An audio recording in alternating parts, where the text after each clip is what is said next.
আসসালামু আলাইকুম প্রিয় শিক্ষার্থীরা, আশা করি সবাই ভালো আছেন। আপনাদের সামনে আজ আবারও জ্যামিতির ত্রিভুজ অংশের আরও কিছু প্রশ্ন নিয়ে আলোচনার জন্য এসেছি। তো খেয়াল করেন, আমি প্রশ্ন নম্বর 1-এ লিখেছি ত্রিভুজ এ বি সি এর এ বি বাহু গ্রেটার দেন এসি বাহু হলে নিচের কোন কোণের সম্পর্কটি অবশ্যই সত্য। এটা চাকরির পরীক্ষার্থীদের জন্য অত্যন্ত গুরুত্বপূর্ণ একটি প্রশ্ন। দেখেন, এখানে আপনার সামনে একটা ত্রিভুজের কথা বলবে। এই ত্রিভুজের মধ্যে যে কোনো দুইটি বাহুর মধ্যে একটা সম্পর্ক দিতে পারে, অর্থাৎ দুইটা বাহুর মধ্যে একটা বাহুকে বড় আর একটা বাহুকে ছোট উল্লেখ করে বলতে পারে তাহলে ওই ত্রিভুজের যে কোণের সম্পর্ক আছে তার মধ্যে কোন কোণের সম্পর্কটি অবশ্যই সত্য হবে। তো খেয়াল করেন, আমরা চিত্রের সাহায্যে না দেখে এ জাতীয় প্রশ্নের সমাধান আপনি চাইলে 2 সেকেন্ডে করতে পারেন। কিভাবে করতে পারেন কৌশলটি দেখেন। আমি আগের আলোচনায় আপনাদের জ্যামিতির আলোচনার সময় ত্রিভুজের ক্ষেত্রে একটা বাক্য শিখাইছিলাম। একটি ত্রিভুজের বাহু এবং কোণ বিপরীতভাবে সম্পর্কযুক্ত, অর্থাৎ যে ত্রিভুজের বা একটি ত্রিভুজের যে বাহুটি বড় ওই বাহুর বিপরীত কোণটি নিশ্চয়ই অন্য কোণগুলোর থেকে বড়। তাহলে একটা ত্রিভুজের যে বাহুটি সব থেকে ছোট নিশ্চয়ই ওই বাহুর বিপরীত কোণটি অন্য 3টি কোণ বা একটা ত্রিভুজের 3টা কোণের মধ্যে সব থেকে ছোট। এই শর্তে খেয়াল করেন, ত্রিভুজের নাম বলা হয়েছে এ বি সি। আমরা চিত্রটা নিশ্চয়ই এমন দেখতে পারি। খেয়াল রাখবেন কৌশলটি, যদি আপনি বলেন এ বি সি একটি ত্রিভুজ, তাহলে এ বি যখন একটা বাহুর নাম বলছেন নিশ্চয়ই 2টা বিন্দু আসছে। ওই এ বি বাহুর বিপরীত কোণ হবে সবসময় যে বিন্দুটি আপনার সামনে নেই, অর্থাৎ এ বির বিপরীত কোণ হচ্ছে সি কোণ। তাহলে আপনি এখানে এ বি বাহু লেখা আছে, নেই কোন বিন্দুটা, আপনি শুধুমাত্র কোণ হিসাবে সেই কোণটি লিখে দেন, অর্থাৎ এ বি বাহুর বিপরীত কোণ হচ্ছে কোণ সি। এই চিহ্নটি যেদিকে আছে সেদিকেই রেখে পরে যে বাহুর নাম বলেছে এ সি বাহু, তাহলে আমাদের ত্রিভুজের নাম হচ্ছে এ বি সি, বাহু বলছে এ সি। যে বিন্দুটি নেই নিশ্চিত থাকেন সেই বিন্দু দ্বারা উৎপন্ন কোণই হলো এই বাহুর বিপরীত কোণ, অর্থাৎ কোণ বি। তাহলে এই তথ্য আপনাকে এটা নিশ্চিত করছে। দেখেন, নিশ্চয় এখানে কোণ সি বড় হবে আর কোণ বি ছোট হবে। এই তথ্যটি যে অপশনে পাবেন সেটাই আপনার সঠিক উত্তর। তাহলে আমরা দেখি কোণ সি বড় কোণ বি ছোট, নিশ্চয়ই খ নাম্বার এখানে সঠিক উত্তর। এভাবে আপনার সামনে যে কোনো শর্ত দেওয়া থাকলে আমরা উত্তর করতে পারব। তো দেখেন, এমন আমি আরেকটি প্রশ্ন যদি আপনাদের সামনে বলি, যদি কখনো লেখা থাকে একটি ত্রিভুজের 3টি কোণের মধ্যে কোণ বি ইজ গ্রেটার দ্যান কোণ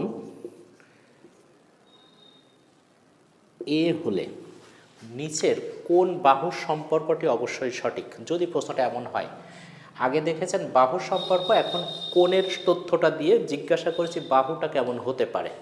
তাহলে এখানে বি কোণ বলেছি, ত্রিভুজের নাম যদি হয় এ বি সি, বলেন তো বি কোণের বিপরীত বাহু কোনটা হবে?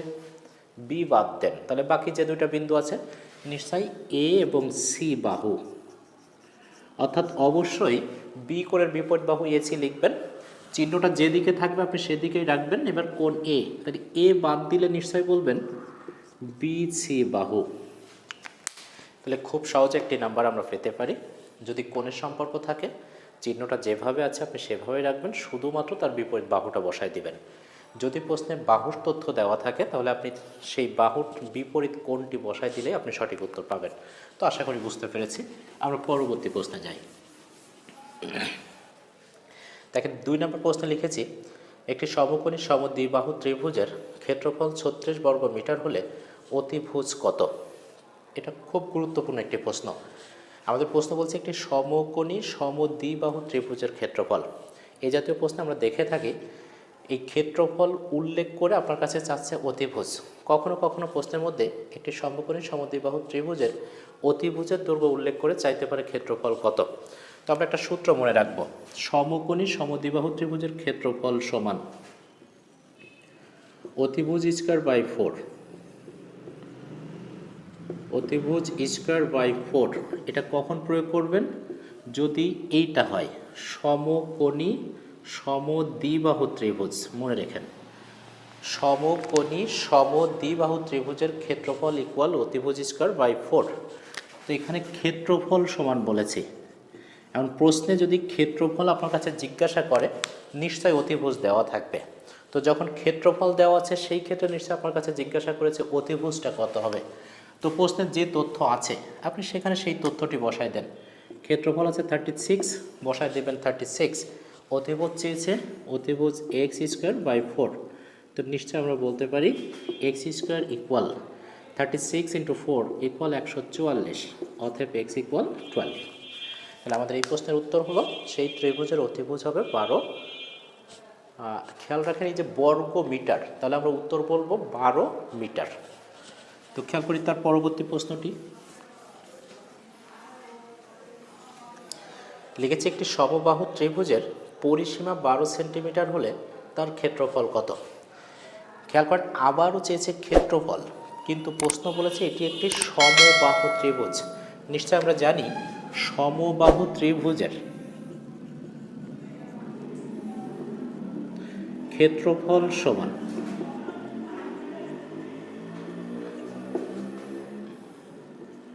√3/4 × a²। আপনারা নিশ্চয় সূত্রটি জানেন, সমবাহু ত্রিভুজের ক্ষেত্রফল ইকুয়াল √3/4 × a²।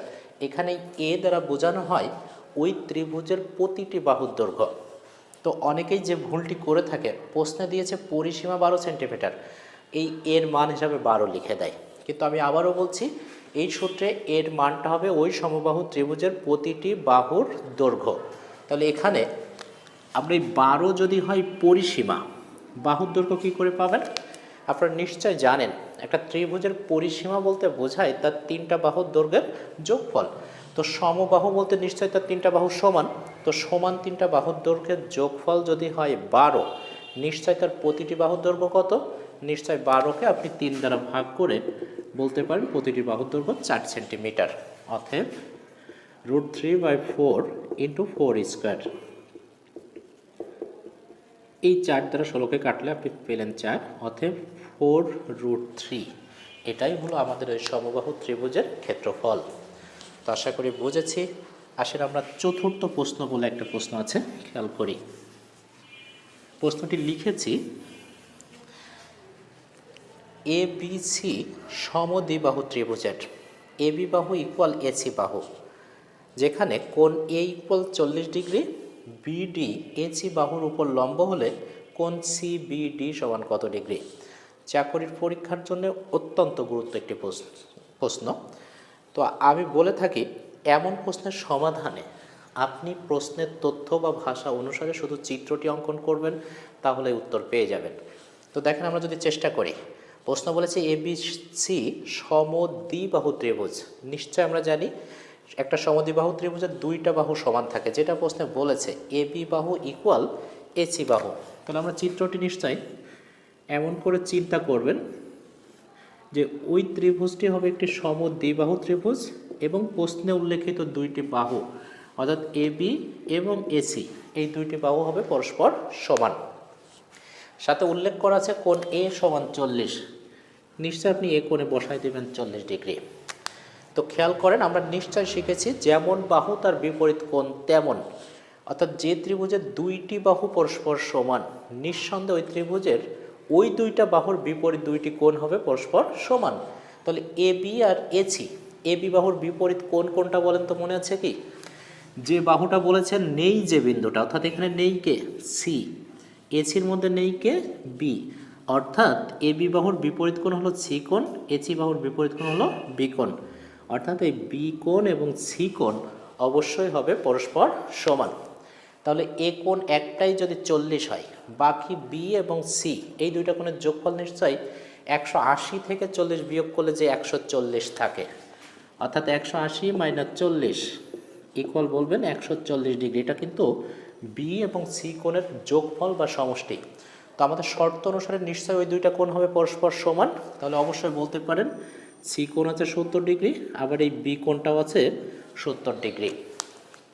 এর পরের অংশ আপনাকে বলছে BD, খেয়াল করেন B আছে, D কিন্তু নাই চিত্রে ত্রিভুজে, কিন্তু প্রশ্ন বলছে BD AC বাহুর উপর লম্ব। তো B থেকে আপনি নিশ্চয় একটা BD লম্ব অঙ্কন করবেন কিসের উপর? AC বাহুর উপর। তো সেটা কেমন হতে পারে? এভাবে আপনি হয়তো বিডি একটি লম্ব অঙ্কন করলেন এসি বাহুর উপর। আপনাদের মনে রাখতে হবে খুব গুরুত্বপূর্ণ একটি কথা,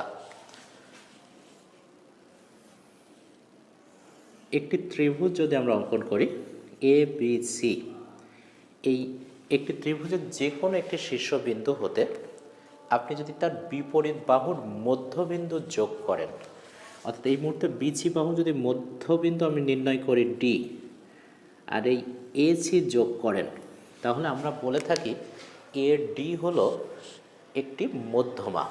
অর্থাৎ যে কোনো শীর্ষবিন্দু হতে তার বিপরীত বাহুর মধ্যবিন্দুর সংযোজক রেখাংশের নামই হচ্ছে মধ্যমা। খেয়াল রাখবেন এই মধ্যমা দ্বারা কিন্তু তার অন্তর্ভুক্ত কোণ কত ডিগ্রি হবে এটা নিশ্চিত করা যায় না। কিন্তু আপনি যদি একটি ত্রিভুজের এভাবে খেয়াল করেন, এবিসি যদি একটি ত্রিভুজ বলি আর এই বি থেকে এসির উপর যদি আপনি একটি লম্ব বিডি অঙ্কন করেন, মনে রাখবেন একটা সরলরেখার উপর আরেকটি সরলরেখা যদি লম্ব হয়, লম্ব শব্দটা ব্যবহার করে নিশ্চয়ই এই লম্বের যে দুইটা অন্তর্ভুক্ত কোণ এটা অবশ্যই 90 ডিগ্রি হবে। তাহলে মধ্যমার অন্তর্ভুক্ত কোণ কত ডিগ্রি হবে আমরা নিশ্চিত করতে পারি না, তবে যদি সেটা লম্ব হয় নিশ্চয়ই তার অন্তর্ভুক্ত কোণটি 90 ডিগ্রি হবেই। এই শর্তে আমরা উত্তরটা দেখা মাত্র করতে পারি। তাহলে বিডি যদি এসি বাহুর উপর লম্ব হয় নিশ্চয়ই এদিকে আছে 90 ডিগ্রি, আবার এখানেও অবশ্যই হবে 90 ডিগ্রি। তো খেয়াল করেন আমাদের কাছে চাওয়া আছে সিবিডি, অর্থাৎ সিবিডি অর্থাৎ এই কোণটুকু কত এটা চেয়েছে। তো এটা বলার জন্য খুব সহজ ব্যাপার, আমরা কি বলতে পারি না এখানে একটা ত্রিভুজ আছে যার নাম হচ্ছে বিডিসি, ত্রিভুজ বিডিসি, নিশ্চয়ই তার তিনটা কোণ, একটা সি একটা ডি আর একটা হলো বি। তাহলে অবশ্যই এই তিনটা কোণের যোগফল 180 ডিগ্রি হতেই হবে, যেখানে আমরা পূর্ব থেকেই জানি সি কোণ আছে 70 ডিগ্রি, বিডি লম্ব হয়েছে এই শর্তে নিশ্চয়ই এটা 90 ডিগ্রি। তাহলে 90 আর 70 মিলে হয়ে গেল 160 ডিগ্রি। তাহলে বাকি কোণটা নিশ্চয়ই 20 ডিগ্রি। আশা করি বুঝতে পেরেছি। আপনাদের যদি ত্রিভুজ সম্পর্কিত কোনো প্রশ্নের সমস্যা থাকে আপনারা চাইলেই কমেন্টস বক্সে এসে আপনারা প্রশ্নটি দিতে পারেন। আমি চেষ্টা করব আপনাদের সমস্যা নিয়ে আগামীতে নতুন করে ভিডিও দেওয়ার। তো আপনাদের যদি এই ক্লাসগুলো ভালো লেগে থাকে আশা করি আমার সাথেই থাকবেন। লাইক কমেন্টস শেয়ারের পাশাপাশি আপনারা আমার ইউটিউব চ্যানেলটি সাবস্ক্রাইব করবেন। আজকের মতো আল্লাহ হাফেজ।